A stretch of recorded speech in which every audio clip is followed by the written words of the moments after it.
Gaza, the war is in its 10th month.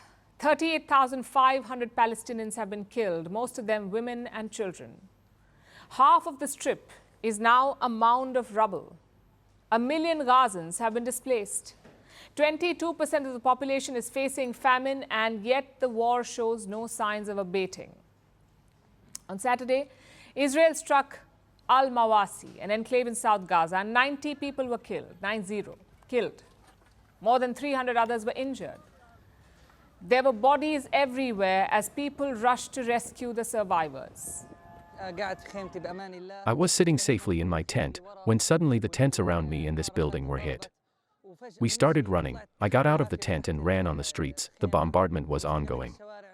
We came here where this street begins. It had also been hit. The whole street was full of bodies, body parts. Al-Mawasi is located near the city of Khan Yunis. In the month of May, Israel designated it as a safe zone. That means it won't be attacked. So thousands of refugees moved there. They were living in camps. But 2 days back, Israel attacked here. Why did it strike what it had called a safe zone? Here's what Israel says. The attack was targeted at Mohammed Deif. He's a senior Hamas military commander, one of the masterminds of the October 7th attack.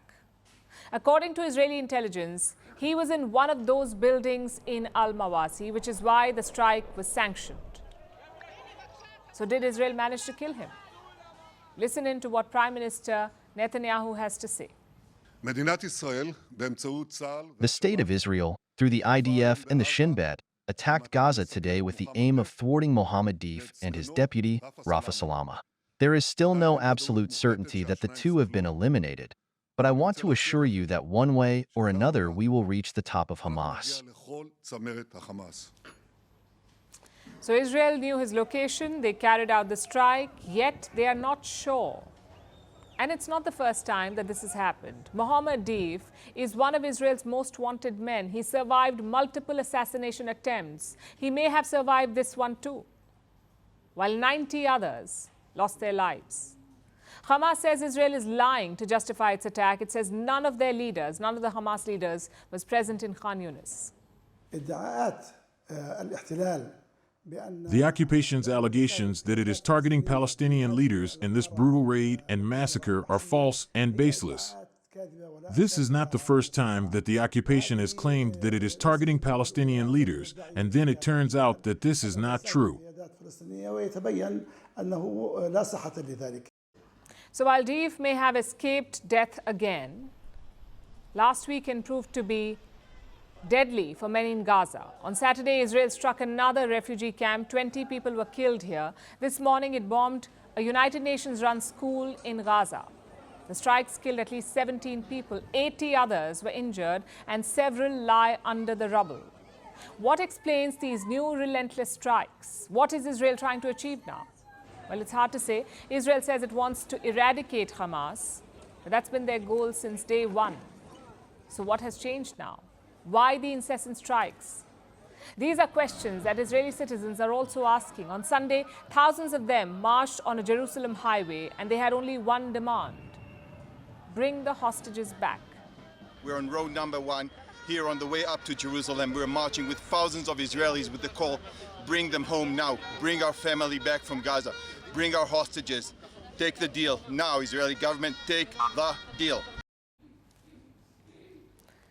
He's talking about taking the deal. Until this weekend, there was a deal on the table, a ceasefire plan. It was proposed by the US. It included a complete pause in fighting, release of hostages by Hamas, return of the remains of dead hostages, and the exchange of Palestinian prisoners. This was the deal. It was all supposed to happen in 3 phases. In the last 1 week, talks made some progress. Hamas softened its position. The US expressed optimism. Qatar and Egypt shuffled to push forward a deal, but Israel remained defiant. At first, Prime Minister Netanyahu tried to harden his stance. He wanted to tweak the conditions. Then he ordered the strikes. Looks like Israel never wanted the deal, and they killed it with airstrikes. Because today, Hamas said it will pull out of the deal. And with the uptick in violence, it's unlikely that a compromise will be secured anytime soon. So even after 283 days, and more than 38,000 people dead, there is no end in sight for the war in Gaza.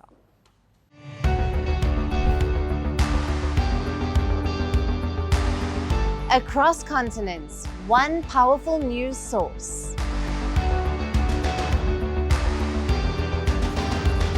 Bringing you diverse perspectives on the issues that matter.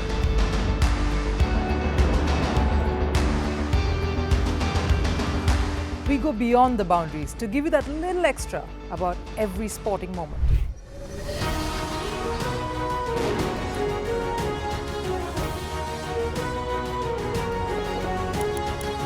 So thank you for making Firstpost 5 million strong. We're counting on your support, and you can trust us to bring you the news unfiltered and unvarnished.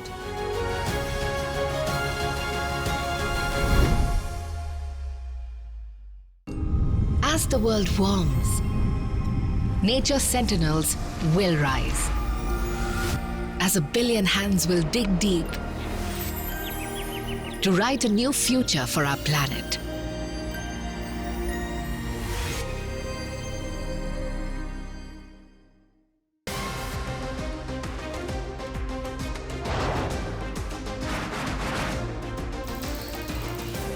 On the show today, the T20 World Cup bandwagon has moved across to the West Indies.